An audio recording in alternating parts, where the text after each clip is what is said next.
When did you first become aware of the Warriors program?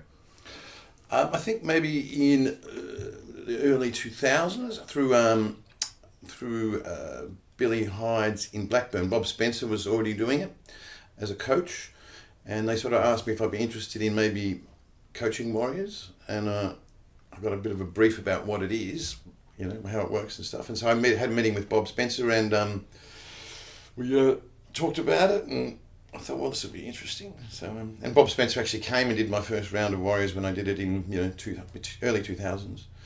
And he actually played bass in one of my bands to see what it was like to be a Warrior rather than a coach. The Warriors program is done in conjunction with the store. How does that work?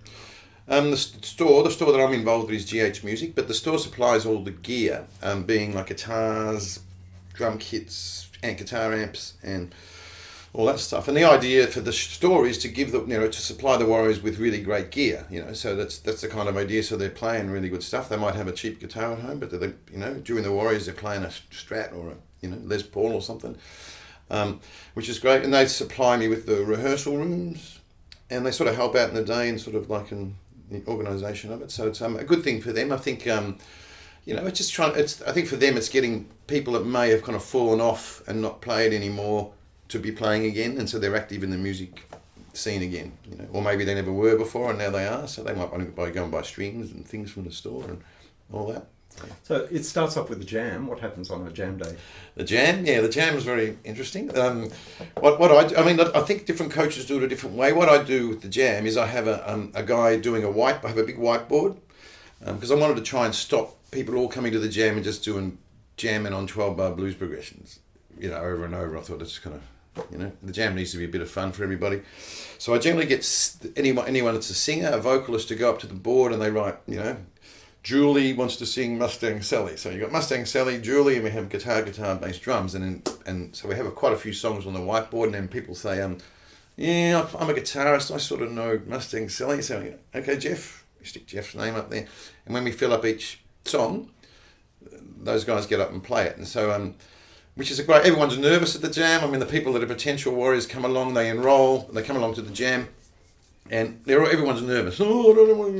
But once we get the first few songs going, people kind of go, oh yeah, I see how it works. And they get up and play. And the jam for me really is so I can see everybody playing and know who to put in with who in the bands. So I know, this guy's a heavy rock guitar player.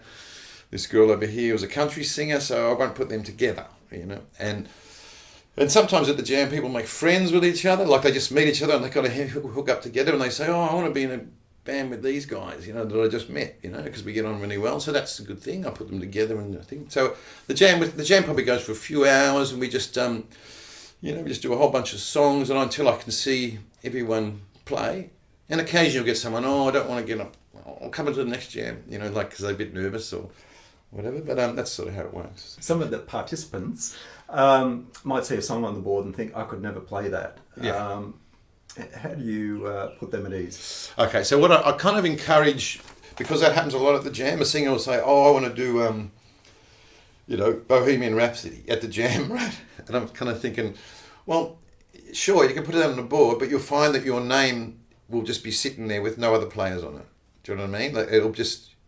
You can put it there, but it'll just be there. And no one will say, oh yes, I want to play that. So I try and keep it very simple at the jam. I encourage them to do things, Mustang Sally always comes up at the jam, and then if it's not, I just say like, hey, do you know Mustang Sally? Put that up there, because it's something that people of a broad range of ages can probably play that. And if they can't, I just say, look, it's it's in C and it's F and G, and knocking on heaven's door, I say, it's kind of 4 chords, So I encourage that, and I tell them that all the time in the jam. Yes, I say if it's something difficult, if you put a difficult song up there, people aren't going to do it, And I sort of explain to them also that what we're playing here at the jam is not necessarily, it's not going to be what you're going to do in the band. Once you're placed in a band, you discuss it with the other band members, and usually most of the songs at the jam are never really done when the bands get together. And what kind of stories do you hear about why people have come to Warriors? It's broad range of reasons. I think a lot of time it's people that maybe played a bit when they were younger, and then they've got a serious job, and then they couldn't play in the band anymore, and then they've had a family, And, you know, they've got a bit older now and they're thinking maybe their kids have grown up a bit and they think, oh, you know, will I buy a Harley or will I buy a Les Paul? I don't know. It's a bit of that going on. And there's also people that have never played and never been on stage in their life, and there's quite a lot of those, never ever been on stage in their life, and they just something that they really wanted to do. Sometimes it's a case of people being bored and just wanting to, you know, do something or meet other people. And the thing in the Warriors bands that amazes me is when I look at some of the bands and think, look at this band here. There's a CEO of a company playing guitar here. The drummer's an earth moving bloke. The girl singer here is a school teacher. You know, so they all come from different walks of life, but they're all thrown together for this, you know, 4 week period. They go to each other's houses and rehearse. Apart from the rehearsals with me, they go to, you know, each other's places, and a lot of them become good friends. You know? Are there any particular Warrior bands that really stand out in your mind?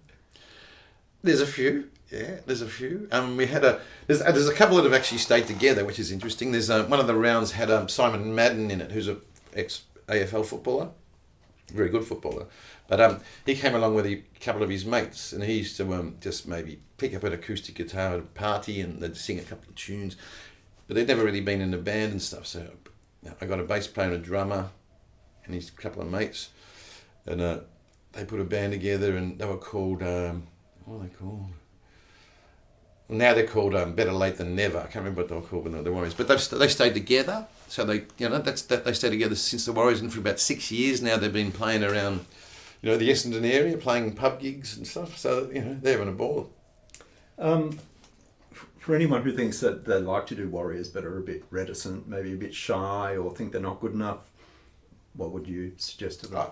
I've had all sorts of...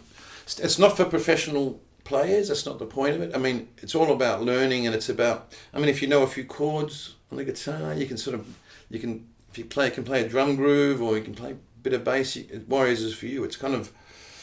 It's all standards. I mean, you choose the songs...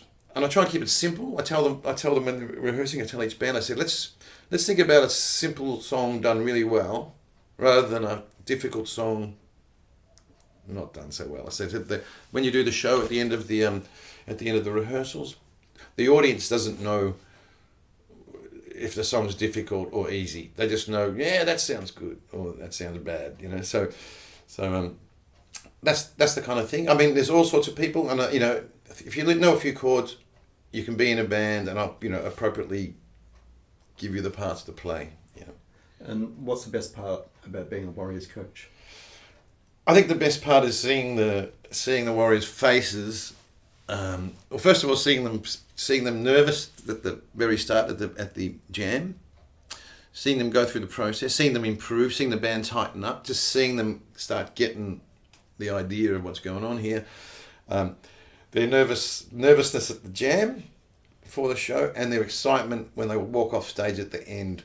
And they walk off stage at the end, and their kind of family's been there, or their friends have been at the gig, and they've been a rock star for half an hour.